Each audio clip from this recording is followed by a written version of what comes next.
Welcome back. Photo ನೋಡಿದ ತಕ್ಷಣ ಎಲ್ಲರಿಗೂ ಗೊತ್ತಾಗಿರುತ್ತೆ ತಿರುಪತಿ ಅಂತ. ಹೌದು, ತಿರುಪತಿಗೆ ಹೋಗಿದ್ವಿ. ವಿತೌಟ್ ಪ್ಲ್ಯಾನಿಂಗ್ ಹೋಗಿದ್ದರಿಂದ ಏನೂ ಬುಕ್ ಮಾಡಿಲ್ಲ. ಅಲ್ಲಿ ಟಿಕೆಟ್ ಸಿಗುತ್ತೆ ಅಂತಲೂ ಹೋದರೆ ಫುಲ್ಲು ಆ ಕ್ಯೂ ನೋಡಿ ಆ ಕ್ಯೂ ಅಲ್ಲಿ ನಿಂತ್ಕೊಳ್ಳೋ ಬದಲು ತಿರುಪತಿ ಬೆಟ್ಟನೇ ಹತ್ಬೋದು ಅಂದ್ಬಿಟ್ಟು ಶ್ರೀವಾರಿ ಬೆಟ್ಟಕ್ಕೆ ಆಟೋ ಮಾಡಿಕೊಂಡು ಹೋದ್ವಿ.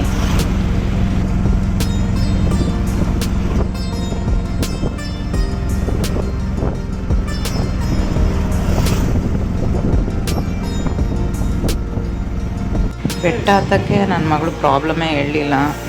ಆರಾಮಾಗಿ ಖುಷಿಯಾಗಿ ಆಟ ಆಡ್ಕೊಂಡು ಹತ್ತಿದ್ದು. ಬೆಟ್ಟ ಹತ್ಬೇಕಾದ್ರೆ ನಮಗೆ ಈ ಕೋತಿಗಳಷ್ಟೇ ನೋಡೋಕ್ಕಾಗಿತ್ತು, ಬೇರೆ ಯಾವ ಪ್ರಾಣಿಗಳ್ನೂ ನೋಡಲಿಲ್ಲ ನಾವು.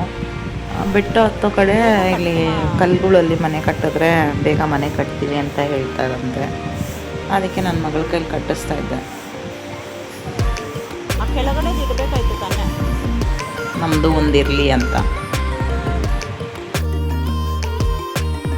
ಬೆಟ್ಟ ಹತ್ತ ಸ್ನಾನನೇ ಆಗೋಯ್ತು ನಮ್ಮದು. ಅಷ್ಟು ಸ್ವೆಟ್ಟು. ಅಲ್ಲಲ್ಲಿ ಕೂತ್ಕೊಂಡು ಏನಾದ್ರು ಸ್ನ್ಯಾಕ್ಸ್ ತಿನ್ಕೊಂಡು ಹೋಗೋದು ರೆಸ್ಟ್ ಮಾಡಿ. ಇಲ್ಲಿ ಮಧ್ಯದಲ್ಲಿ ಟಿಕೆಟ್ ಇಶ್ಯೂ ಮಾಡ್ತಾರೆ. ಇಲ್ಲಿಂದ ಟಿಕೆಟ್ ಕಲೆಕ್ಟ್ ಮಾಡಿಕೊಂಡು ಅವ್ರು ಟೈಮಿಂಗ್ಸ್ ಕೊಡ್ತಾರೆ. ಆ ಟೈಮಿಂಗ್ಸ್ಗೆ ನಾವು ದರ್ಶನಕ್ಕೆ ಕ್ಯೂ ಅಲ್ಲಿ ನಿಂತ್ಕೊಬೇಕು.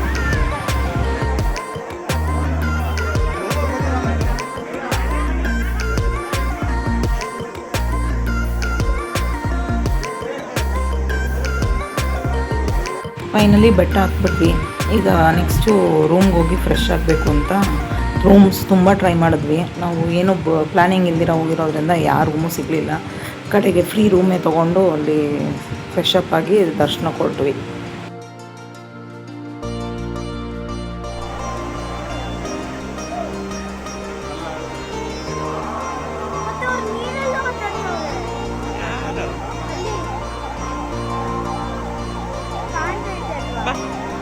ಈ ಕಲ್ಯಾಣಿನೂ ಸ್ನಾನ ಮಾಡ್ಬೋದಂತ ನಮಗೆ ಗೊತ್ತಿರಲಿಲ್ಲ. ನಾವು ಆಲ್ರೆಡಿ ಫ್ರೆಶ್ ಆಗಿಬಿಟ್ಟಿದ್ವಿ. ನನ್ನ ಮಗಳು ನೀರಲ್ಲಿ ಆಡೋಕ್ಕೆ ಬಿಟ್ಟಿಲ್ಲ ಅಂದ್ಬಿಟ್ಟು ಮುಖ ಅಂದ್ಕೊಂಡಿದ್ಲು. ಸರಿ, ಅವಳು ಕೂಲ್ ಮಾಡಬೇಕು ಅಂದ್ಬಿಟ್ಟು ಹಂಗೆ ಐಸ್ ಕ್ರೀಮೆಲ್ಲ ಕೊಡಿಸಿ ಸರಿ ಆ ಕಡೆಗೆ ದರ್ಶನಕ್ಕೆ ಹೋಗೋದಾರಿಲ್ಲೇ ಆ ಕಡೆ ಪ್ರಸಾದದಕ್ಕೆ ಇದಿತ್ತು ಹಾಲು. ಸೊ ನೋಡಿದ್ರೆ ರಶ್ ಕಮ್ಮಿ ಇದ್ದಿದ್ದರಿಂದ ನಮ್ಗೆ ಆರಾಮ್ಸೆ ಪ್ರಸಾದ ಸಿಕ್ತು.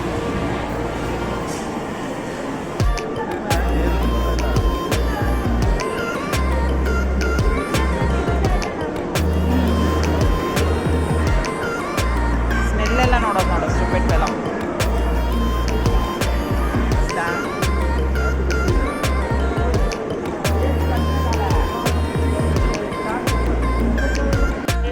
ತರಕಾರಿನೇ ತಿನ್ನಲ್ಲ, ತರಕಾರಿ ತಿಂತಾಯಿದ್ದೀನಿ ಅಂತ ತೋರಿಸ್ತಾ ಇದ್ದಾಳೆ ವಿಡಿಯೋದಲ್ಲಿ.